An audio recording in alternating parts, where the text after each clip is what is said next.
Hello and welcome to Scrapbook.com. I'm Amy Sonnemann, and today I'd like to share with you tips and tricks for color swatching your inks, your pens, and so much more. If you're like me, as your stash of things, kind of grows over time, you color swatch in a different way. So if you have 10 markers, you don't necessarily have to color swatch.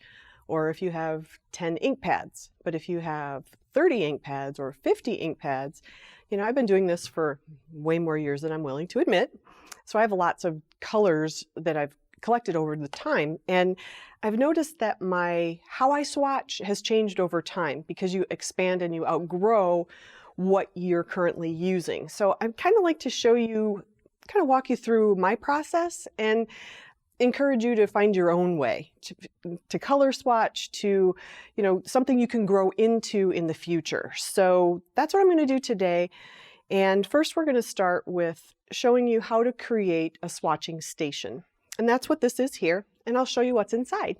So I found that every time I went ahead and wanted to color swatch, I was always searching for my supplies. I didn't have the punch that I wanted, or the die cut that I wanted, or the punch to punch the hole, or the ribbon to tie it together with. All of my supplies were kind of scattered, so every time I went to do a color swatch with new inks or new pens, it was always a struggle. So I'm going to give you some ideas for how to make it not a struggle so that you have everything you need in one tidy little package. You pull it up, take it with you, color swatch on your kitchen table while you're watching television with your husband or your kids or your dog.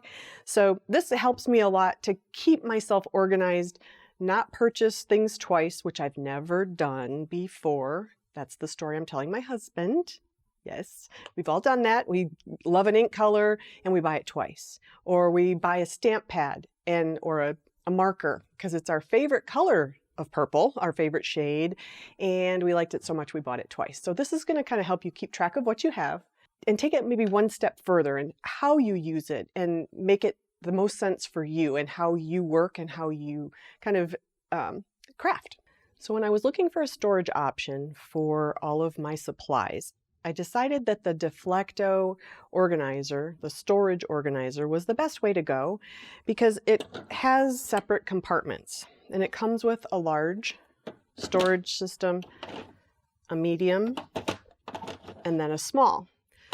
But once I got working with it, I decided I might want to expand into a different configuration. So each of these pieces you can purchase separately, as well as a pen storage caddy that interlock. So I'm going to show you how I customized mine to be able to make it perfect for my uses. Feel free to make it your own, make it work for you, whether it be this storage system or something else. Just make it functional and useful because once you have it organized, you can swatch anything very quickly. All your supplies are together. So let me show you how it works as I customized it. So like I said earlier, it comes with a large storage container, a medium, and a small. I kept the small and I kept the medium, but I purchased another medium to go on the other side. And then I also purchased this pen holder as well. And they all fit perfectly in there. You can interchange them, you can mix and match, you can do all small, you can do too large, whatever works best for you. That's what I encourage you to do. Inside, I have all of my clips and rings to attach all of my color swatches.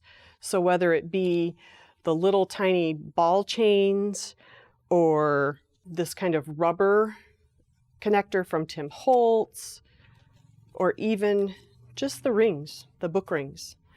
They're all functional. They all work the same way. I just collect them all in one spot so I don't have to search for them. Then if I need something really big, I have that in there. If I need just something small, easy, quick, I have that as well. What else do you need? Well, you have to decide what size you want to swatch. You can do it at any size you want. This is the waffle flower die for color swatching. And it's kind of big. It's nice and detailed. So you can go large. You can go with a tag punch or a tag die, teeny tiny. These are ink swatched. You can do circles, which are fun. So it's definitely up to you. Now, I've been color swatching a long time, and I want to show you this because some things never go out of style. This was a class I took from Tim Holtz probably 10 years ago. I still have my original swatch book from way back when. We were both much younger and really good looking too. So just saying. We get better with age though. Anyway, so I have all of these things swatched. On the back, it says what they are, how we did it, and so forth. So once you color swatch, it's yours forever. As long as you don't lose it, and if you're organized, you won't, you'll have it forever. And you can continue to refer to it. You can continue to add to it as well. And that's what I'm going to show you how to do today. One thing to consider when you're color swatching is the type of paper that you use.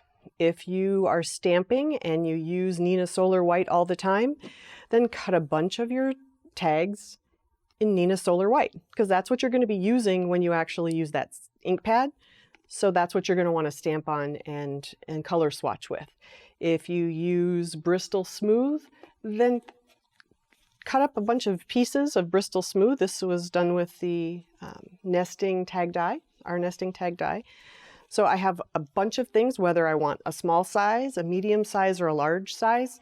I've already got it ready to go. If I'm testing watercolors, watercolors are one of those things that are hard for me, and I haven't totally gotten the hang of it. But when I color swatch, I'm not just color swatching to notice the color. I'm color swatching to see how colors blend. And when I get a good blend, I want to remember what that is so that I can duplicate it later and not try to recreate the wheel every time I, sit down to work. If you like stamping on black or stamping on craft, cut those as well. So whatever you use, have a stash. Have them on rings, ready to go. So the next thing that I have in my storage caddy are the types of things that I would use to create my samples with, my color swatches. So I have a set of my favorite tag dies. So those go inside. I have some dies from Waffle Flower. I have a punch. And all of those things are inside of my caddy. Waffle Flower also has a wonderful set of stamps and dies that give you other options for color swatching. I'm going to give you lots of options throughout the day, and what I would like you to do is see what works best for you and to see how it kind of can work into your world. The next thing that we have is a corner rounder, as well as a hole punch and some tape. A little bit of washi tape, a little bit of clear tape. Those are all things that I keep in my container. So the next thing I'd like to share is the pens that I use and keep in my little caddy so that I have what I need every single time I grab and go. One thing would be my favorite black pen so that I can label all of the swatches, whether it be with ink color, with the stamp that I used to test it, as well as any sort of whether it works with Copic markers, any tips or tricks that will help you remember why you did what you did and what you want to do with it. The other thing is if you like to stamp on black or dark paper, I always keep a Signo white gel pen in handy. You can write on all your dark papers. I keep 2 sizes of water brushes. So if I'm swatching everything from watercolor palettes to Zig Clean Color brush markers, any of that that uses water, I always keep my favorite pens, water brush pens, handy as well. The other thing that I have are some glitter pens, because any color that you stamp with can be transformed into something even more amazing and beautiful if you just add a little bit of shimmer or glitter. So I have my Nouveau glitter pens as well. And that kind of gets me started. So everything I need, oh, one thing I forgot, you have to have a favorite stamp and a stamping acrylic block to be able to do your color swatching with. So that's in there as well. The one thing that I recommend is going ahead and finding your favorite small stamps to color swatch with, because sometimes you have different things that you want to work with and they're small. I personally like small color swatches because I take them with me if I'm going to match paper at a store or I'm going to a crop and I know I'm using this color. I want to know what color ink goes with what color paper or what they look like together. So I like small, you might like large, and I always do them in twos. I make 2 sets. I have a set exactly like this, on a hook in my craft room, and then I have a set like this in my storage container. My tip to you is to make two, because you will misplace it and you'll go, oh, I have to do that again. So if you have all the supplies out, make two right away, put one that never leaves your craft room, put it on the same hook every time, and it will be a lifesaver in time and frustration. There are a lot of different options for color swatching, and there are amazing videos out on YouTube that I highly encourage you to look at and find what works best for you. A lot of the manufacturers have printable color swatches. So if you have distress oxides, they have a printout that you can go ahead and just swatch right on their printout. We have one that we'll link in the description as well, that you can swatch your the hybrid inks. I highly encourage you to check out all the options, because we all have a different way, and it might not work best for you, but you can kind of incorporate all of the different things to find a system that does work for you. So this is how I originally started keeping track of my markers and so forth. But that didn't necessarily help me, other than the fact that it showed me what I purchased and what I still needed to purchase, which is great, but I wanted more. I wanted something different. So I also went ahead and I got the Copic years ago, because I've been collecting Copics for probably 15 years or more. And I kept track of all of my colors that I purchased and so forth, but that didn't do it for me either. So as long as I still keep this and I still mark off what I have and what I want to buy, but that didn't help me all that much either. And as I kind of progressed into different ways that I use my inks and my pens and so forth, this kind of helped me a lot to be able to think outside of the box and go one step further. So when I went to swatch the hybrid inks, I love the large Altenew stamps for that. They look beautiful. They color layer beautifully. So I swatched all of the hybrid inks. I printed the labels out on a sticky label. That's one option. And this was with the hybrid ink swatches on the waffle flower die cut. So that's one option. And they're big and they're bold and they're beautiful. So basically it shows you what you have, but it doesn't show you what you can do with it. So I went one step further. All of our hybrid inks have 4 colors in each family. So I wanted to see what each set of colors looks like on the paper that I used to stamp on. So if it were the rose color or the pink family or the orange family, the yellow, the cyan, now I know, as I used a layering stamp to test it, I know exactly what all 4 colors look like layered on top of each other. So as helpful as this printout is, it doesn't tell me what they look like one on top of the other. So I went ahead and I stamped the same exact stamp set in all of the colors, so you know what they look like when they're layered. I use my punch or a die cut, and I die cut all of the different colors here as well. These are also hybrid inks, because sometimes when you're going to color match, if you take a color and you want to match it to a piece of patterned paper, this isn't going to be helpful. This isn't going to be helpful because it's not big enough.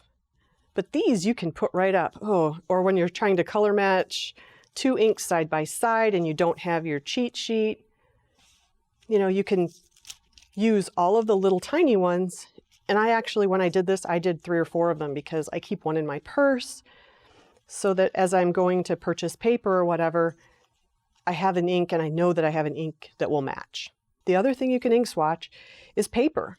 A lot of companies have matching paper with matching ink.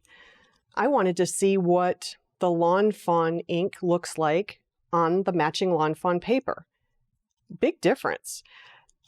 This is one color of Lawn Fawn paper, but I wanted to see what it looked like with a different color ink. I swatched all of those. Not only does it tell me that I have the matching paper and the matching ink, it also lets me see what I'm getting when I'm doing it. So certain inks I don't have. I have an extra tab for it. So as I collect it, I'll have just a plain cardstock, and then I'll have another one that I will stamp on when I get that ink pad. So that way I know I have the cardstock as well as the matching ink pad. If you have a cheat sheet like this, it allows you to kind of be faster at what you do. You know you have the paper, you know you have the ink, and if you need a certain color and you don't have the ink that matches or the paper that matches, you can know right away what that is. Like I have the blue, that's very beautiful, but I don't have the purple, which is kind of crazy because purple's my favorite color. Not a good choice on my part. This is the one that I showed you from Tim Holtz. Tim Holtz does an amazing job of color swatching all of his oxides, how to add water to it, what it looks like with water, without water. So this is, like I said, maybe 10 or 15 years old. I still keep it. All of my directions are still on the back. So make sure you do your directions, any notes that you would want on the back, because this is something you'll keep forever.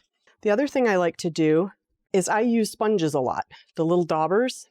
I went ahead and as I was color swatching my hybrid inks, I also printed up a sheet on just sticker paper and ink swatched those as well. So once I had this, I labeled all of my daubers. They stack beautifully one on top of the other. And I know I'm not contaminating one of the other daubers with a different color, because sometimes things look black, but they're really purple. That way I don't ruin my daubers. And it also helps me know which inks I have and which I don't. Now I'm going to talk a little bit about ink swatching with printables. So a lot of companies have things that you can download off of their website. Ranger does a great job. You can go in and download them onto a sheet of paper. And if your printer doesn't, say, print on Nina Solar white paper, that's okay. Take that piece of paper over to like a Staples or an Office Max or a print shop and take the paper that you want it printed on and just a plain white piece of paper, copy paper with your printable, and they can do that. And I recommend that you, if you're going to go there, have 3 or 4 done at the same time, because sometimes they get over time, like I've kept some of these for years, they get dog-eared, I lose them, you know, I put one in my permanent binder, I put one in the stuff that I'm using with my ink pads. So once you get everything out and you're inking everything up, have 3 or 4 copies of it made at the same time. I have some that my printer will print paper on the paper. I have some that won't. So it's just a matter of, you know, what your printer will do, and you can always go to the copy center and see if they can make it work for you. The other tip is you want it to look pretty. So you have this color swatch and you want it to look beautiful and, you know, inviting and so forth. So I recommend finding small stamps that you love and using those. Planner stamps are perfect for that. Carpe Diem does a wonderful job of little tiny stamps that work beautifully to color swatch, and that's what I used here on the Distress Oxides. The other thing, daubers. I ink swatched all of the hybrid inks with my daubers, so they match. The color on here matches the color that I've swatched on the actual dauber itself. So that's another way to be able to color swatch. So if you're doing things small on a piece of paper like this, look for small stamps. Planner stamps are definitely one of those. Maybe you have a favorite stamp in your collection that you might want to use, a heart or a star or a little flower. That's okay too. Just something small, and just put one in your box of stuff that is always ready to go. And then you have it, it's always the same, or rotate. Like here I didn't do the same thing. That's okay. It looks fun. I can tell the difference. This one's the oxides, this one is the hybrid inks. So make it work for you, and that allows you to be more flexible and creative. Next thing I would like to show you is when you buy from a company that has both ink pads and matching paper or matching pens, you kind of want to keep track of those too. You want to know if you have the paper that matches the ink pad that matches the pen. So that's kind of hard to keep track of, because I don't keep my paper the same place I keep my ink, which isn't the same place where I keep my pens. So I have a couple little suggestions that might help you organize those as well. So when I first get my paper, I sacrifice a half sheet of it to create my swatches. So what I do is I cut it in half. I still have half for a card or whatever. I put that aside. I keep the other half to be able to make my swatches. And I like to have a paper swatch of all of my different kinds of papers so I know what goes together, if it matches a collection in my patterned papers and so forth. This helps me match quickly. It's small, teeny tiny. You can do all of your ink or all of your papers by themselves, even if you don't have ink. This is just my solution for knowing which inks and papers I have in my stash.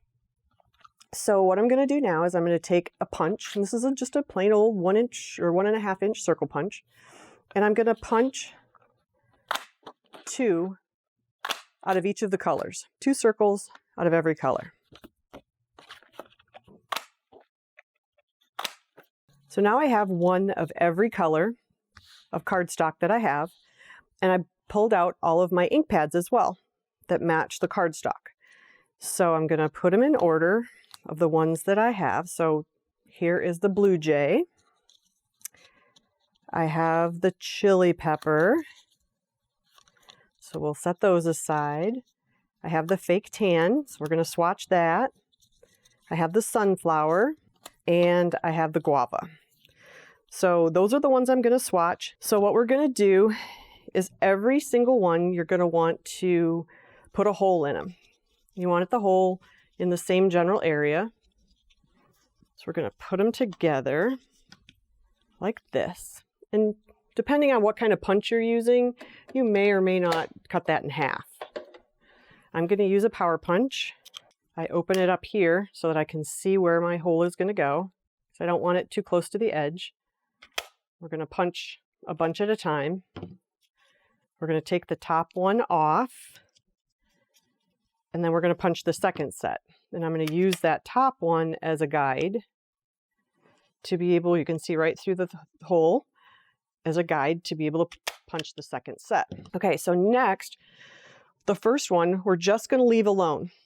We're going to go and we're going to turn them over, and we're going to label them. This is the Lawn Fawn 100 pound, and it's the chili pepper color. So that's what we're going to put on the back. Lawn Fawn paper, 100 pound chili pepper. On the second one, like this, we're going to move these aside and we're going to color swatch them. And I took the stamps that I use frequently for color swatching. These happen to be stars. I put them on my stamp block, and I'm going to stamp them on top of the same color. So this is chili pepper ink on chili pepper paper. So you can kind of see, and this isn't perfect, but it's just to give you the idea that this is what they look like together. So you've got your blank one, and you've got your tone on tone. So on the back of this one, I would write chili pepper ink on chili pepper Lawn Fawn paper or cardstock. So then you have your little cheat sheet, small, easy to take with you, put it in your purse, put it in your craft bag, set those aside. And we're going to do the next color. The one thing with color swatching is you really want to clean your stamps really, really well before you go to another color, because you can transfer color from one to the other. If by chance that you do transfer color from, say, the red onto the yellow, it's going to show up really bad really fast. Just take a little moist baby wipe or a paper towel, and you're just going to get it quickly off the top, and you're going to rub it until it's off, because it's still on the top of the ink pad. If you let it go for a few hours, it's going to sink into the ink pad, and you're not going to be able to get the stain off. You'll have to re-ink over the top of it and hope that the color doesn't blend together. So just take your baby wipe, rub it off until it's gone, and if you get it right away, it will go, and it will take the whole thing off. So just another tip in case you're color swatching and you move from one to the other without cleaning it so well, there is a way around it. We cleaned it. We're going to stamp. This one is Fake Tan. So we have our Fake Tan solid. We're going to put on there, on the back of the swatch, you're going to say Lawn Fawn Fake Tan cardstock 100 pound. And then on the second one, you're going to take the same color ink as the paper, Fake Tan paper, Fake Tan ink, and you're going to swatch it.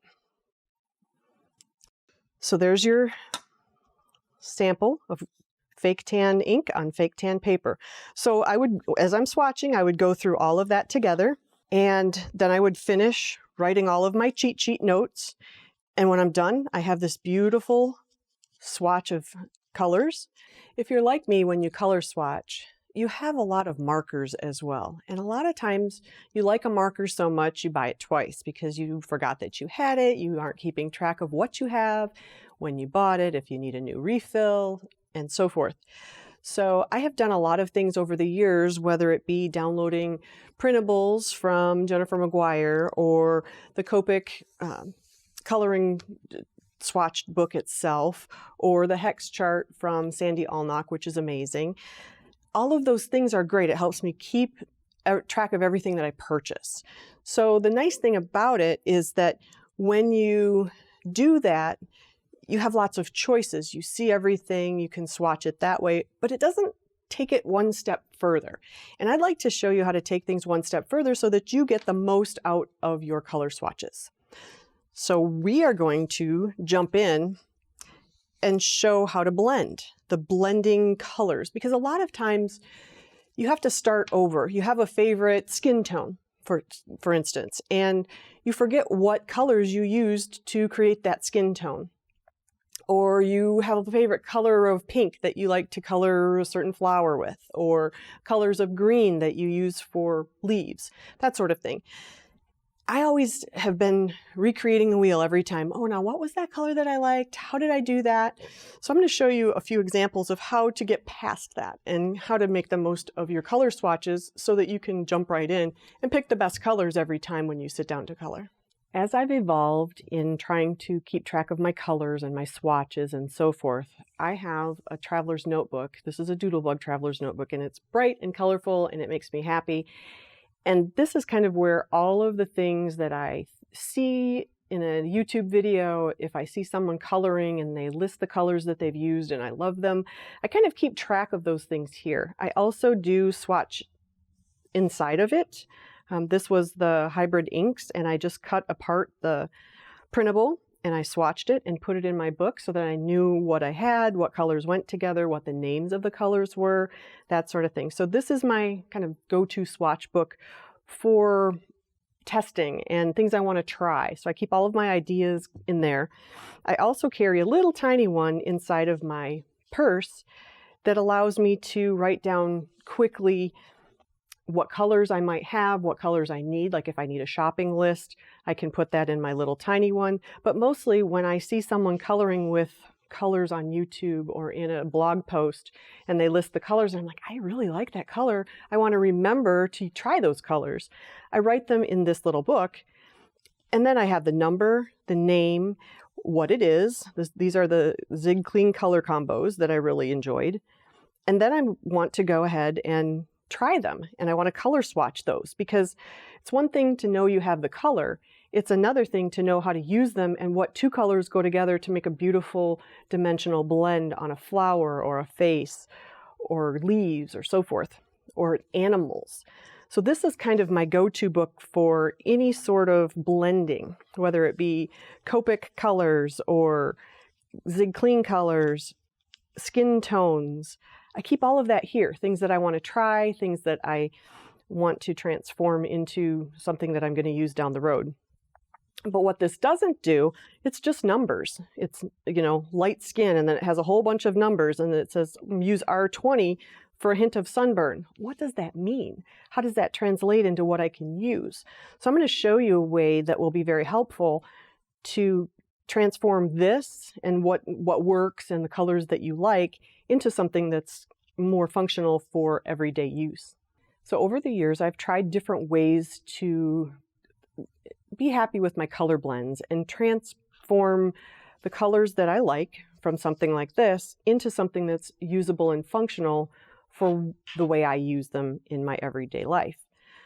So I have Zig Clean colors, the real brush markers, and they're watercolor. So you can use them by themselves or you can add water to them.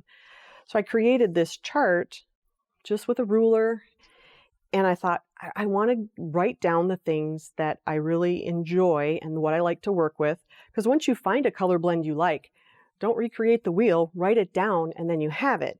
But it's not helpful to just have numbers or 2 names on a marker. You kind of want to see what it looks like so that you're like, okay, I want to do denim jeans, and I'm going to pick this color. I love this color, and it's peacock blue and dull blue, and those 2 are mixed together. So those are the things that are more helpful to me to be able to get the most out of my markers. Next, I'm going to show you how to take something from this and transform it into something even more helpful. So since purple is my favorite color, we're going to use these 2 colors of Zig Clean Color markers. So I have a light violet and a violet. And since I know that the clean color markers work best on a specific paper, and I like Bristol Smooth paper, I have a whole stack that I pulled out of my little stash over there, my little carrying case for swatching. So I picked up the one that I thought would be best, and I'm going to use the medium tag. And I'm going to color swatch the 2 colors side by side.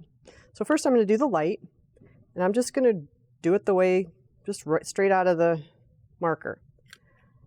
And then we're going to do the darker color. And I don't know if I'm going to like these. This is a test. So you might decide, yes, I like it. You might decide, ick. You know, you just never know. It's kind of one of those tests, but this is where you can test and it doesn't ruin a project. You're just doing it on tags. So if you don't like it, throw it away. So then we're going to go and we're going to blend them together. So we're going to do half with the light, half with the dark. I grabbed my water brush marker. And we're going to, first we're going to go one way and see what it does with water. So that's what the purple looks like with water. We're going to brush it off. I use the back of my hand, don't tell anybody. Then we're going to do the light color. And before we blend anything, we're just going to show, kind of see what each color does with water. Then we're going to blend the 2 in the center. So now you have full strength light violet, full strength violet, watered down violet, but this is the light violet, all in one piece. You're going to take your pen and you're going to write down what it is.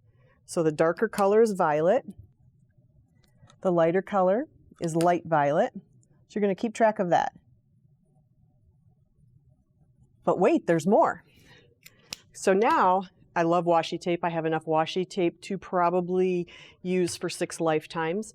But here's a use for your washi tape that allows you to make it functional for color swatching your markers as well. So I'm going to go in and I'm going to pull out one of my washi tapes. And it doesn't have to be a purple washi tape. It doesn't matter. Whatever you decide. Because a lot of times, as you get older, they don't mark these very well. So the light lavender or light violet, it's really hard to read and you really have to look closely. So here it is. You're like, okay, that's really hard to read. How am I going to find that in a slew of all of the other colors that I have in my collection? And this is my collection, so how are you going to do that? So now I'm going to take a piece of washi tape and I'm going to mark not only my markers, but my color swatch as well. So I'm going to first take a piece of, just a small piece of the washi, and I'm going to put it on the bottom of my color swatch. Okay, that seems kind of weird, and I know that. But then you're going to take another piece of washi tape and you're going to put it around the barrel of your pen. I don't cover up the color of the marker,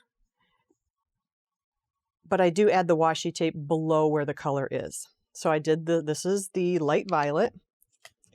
Now we're going to do the regular violet. As you notice, it's all the same piece of washi tape.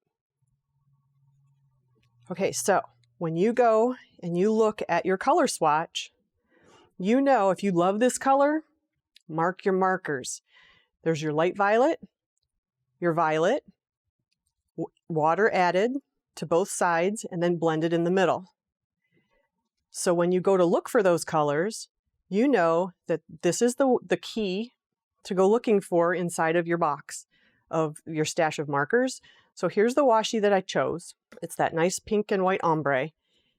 I've got the pink and white ombre on the violet and the light violet.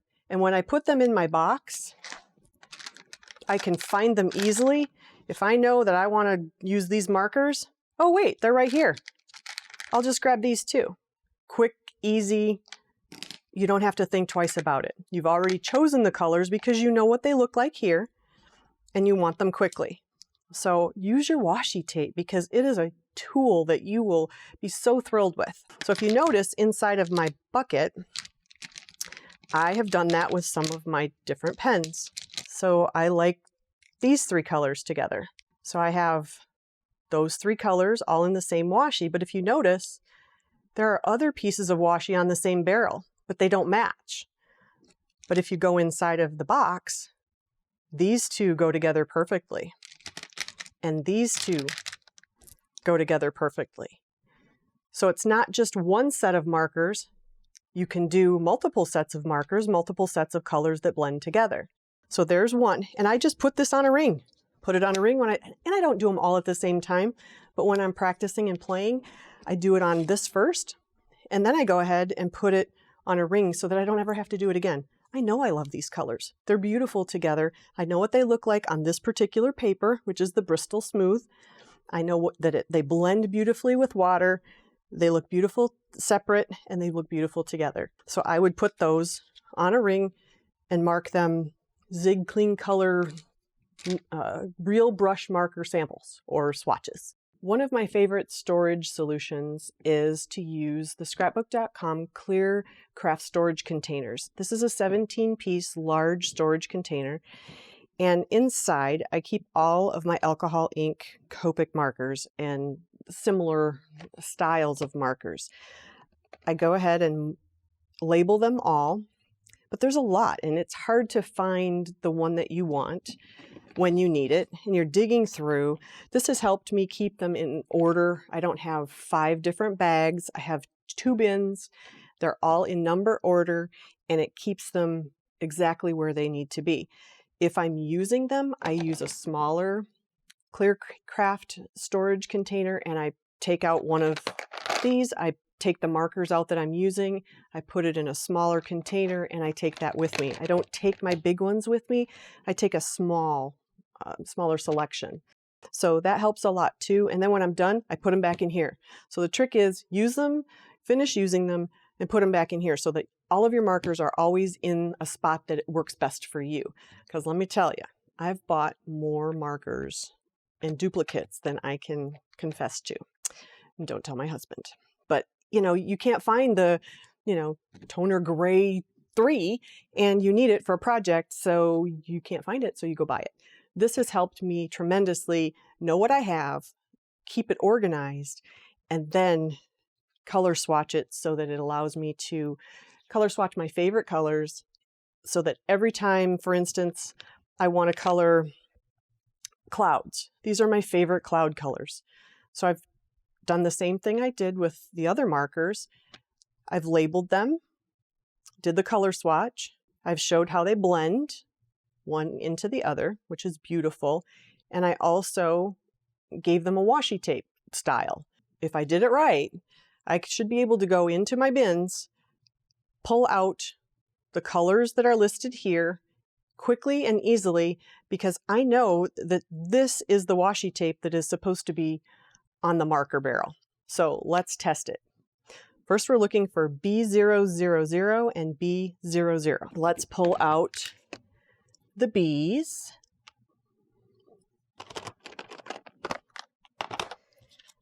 And we also want B24 and B26. So let's move these aside. This is our cheat sheet. Here is B0000 through B19, and then here's B20 through B99. Okay, so I should be able to quickly and easily open these up, look for this type of washi tape. There it is. So this, in theory, this should be my B000 and my B00. If you look, that's exactly what it is. Now the other two, you can probably see them already. The other two needs to be B24 and B26. Those are the next two colors. I'm matching them to this, which matches your washi tape here. So in theory, these two should be the ones that I'm looking for. So let's take a look. I'm looking for B24 which is this one, and B26, which is this one. They all have that variegated blue washi tape. I found them quickly, I found them easily. I didn't even have to look at any of the other colors because my color swatch told me I'm making clouds. These are my favorite cloud colors. These are the colors that I need to go look for. And as soon as I open my box, I'm looking for this washi tape on the barrel of the marker. And that's how fast and easy it is. Now, do I have them all done? No. Am I working on it? Yes. So over time, as I find my favorites, there are some of my favorite yellows. If I go in my bin, it's going to look like this. That's the washi tape I'm going to look for. Here are some of my favorite purples or violets. That's the washi I'm going to look for. Same with the pinks. Perfect way to make it quick and easy and very functional for how I work. Something might work differently for you. You might find a better system. If you find a better system, please share. Leave it in the comments below the video because we're all learning. So recently, Jane Davenport came to film with us and she left us some treasures. She left us 2 sets of her alcohol inks, which are so beautiful and so, the colors are so vibrant and they blend really well together. But what I noticed when I was looking at the 2 color sets is that one set is more browns, deeper colors, some purples, not necessarily colors that all blend together. Greens are here, purples, pinks, but there's a pink here and there's a pink here. There's, kind of crossover colors that don't necessarily go together in 2 different packs. So I thought, well, why not color swatch them? With the Jane Davenport markers, there's 2 sides, and they're not like a typical Copic marker where there's a brush tip and a broad tip or a chiseled tip. These have 2 different tips. So this one has a brush tip on one side and a fine tip on the other. Great for detailing, great for writing inside of a card, getting in fine spots, and so forth. So I need to know what it's going to do on the paper that I'm using. So whether you use Neenah Solar white paper or some other kind to color with your alcohol ink markers, make sure that's the paper that you swatch on because that's what's going to give you the best results in the end. A lot of times it's really hard to read the color. So when you swatch it, like here, this is the pretty flamingo. So I swatched the broad tip. I turned it around. I swatched the fine tip so that you can see what the broad tip will do, what the fine tip will do, and then below it, I put some of each. I put the lighter color and the darker color, and I blended them in the middle so that when I pull out these colors, just because they're in 2 sets doesn't mean that I can't use them together. Some work better than others. Here are a few of the browns, the chick and the preen. So these are blended. These are by themselves, the broad tip or the brush tip and then the fine tip. And I wouldn't necessarily, since there's only 2 packs and there's not a whole lot of color range in the pink family, I wouldn't necessarily at this point take washi tape and put washi around the end because there's only 2 pinks. There's only 2 purples. There's only 2 blues. So when you look at it, you know that those 2 will go together. And with your swatch book, you can see which ones work, which ones don't. And you can put them together inside of the container. If you want to put washi on them, that's great too. Here are the greens. So you've got the green, how they blend from this color to this color to this color. So you know what they're going to look like blended. Some work great, some don't. The parakeet to the peacock. Look at the beautiful colors that they make in the middle. This one, and I test things because sometimes certain colors, you think, ugh, those are not going to look good at all. But then you surprise yourself. And a lot of times I just test on scrap piece of paper and then I go, ooh, that's really pretty. I should swatch that. So this one, you would not think that parakeet and flight would look good together, but the colors are very beautiful. So feel free to test it out and see. Look how pretty. So whatever you have, whatever markers you have, whatever ink pads you have, whatever products you have, whether it be inks, papers, markers, any of that, you can swatch them to make it easier to use, more functional. You can craft quicker. you can have more fun. You don't have to worry about sorting through colors and trying to find the perfect color blend because we spend enough time doing other things. When you want to craft and let's get it done quickly so that you can jump right in. Just because this works for me, you might find something different and go with that. Find your thing. It doesn't have to be one way or the other. I've kind of combined a bunch of different ways over the years, and it works for me. So find what works for you, and I hope you enjoy what you've learned today. Thanks for watching. If you liked this video and want to see more from Scrapbook.com, please like, share, subscribe, and leave a message.